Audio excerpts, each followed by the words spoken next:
મુદ્રા તાલુકાના ધબ્ર ગામમાં બાલાજી વેફર્સના પેકેટમાં છીપકલી મળતા ગ્રાહકોમાં રોષ.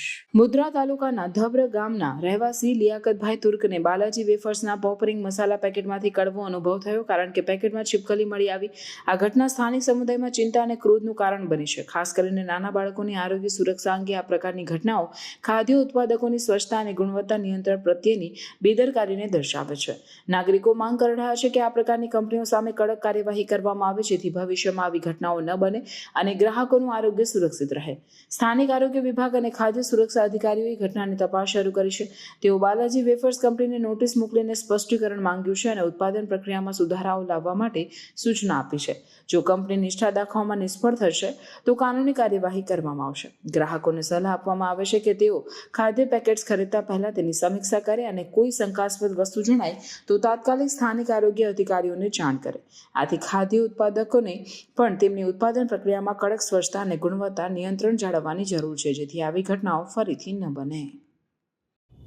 નમસ્કાર મિત્રો, હમણાં મેં જે ફોટો નાખ્યો હતો અને વિડીયો મેં બનાવ્યો છે, બાલાજીમાં એક પોપરીન કરીને પડીકો આવે છે. એ પડીકામાં જે ગરોળી નીકળી છે એ મારો પોતાનો જ વિડીયો બનેલો છે અને જે ફોટા વાયરલ થયા જે મેં પોતે જ કર્યા છે.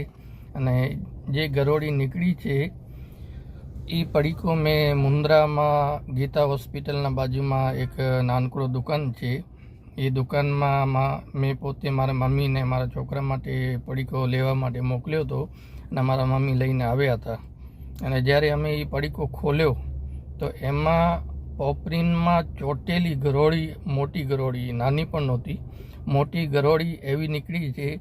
તો આ વસ્તુ આપણે આપણા છોકરાઓને ખવડાવીએ, એના સિવાય કોઈ પણ પડીકા હોય કે કોઈ પણ વસ્તુ હોય આપણે ખવડાવીએ તો ખાસ કરીને પડીકાને તમે સારી રીતે ચેક કરજો.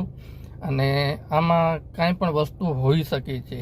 અને આ ખરેખર કંપનીની બેદરકારી કહેવાય, બાલાજીવાળાની બેદરકારી કહેવાય કે આવડો મોટો પડીકો બનાવે અને આમાં આટલો મટીરિયલ ભરે છે, તો આટલી મોટી ગરોળી લોકોને ન દેખાય એ બહુ બેદરકારી કહેવાય.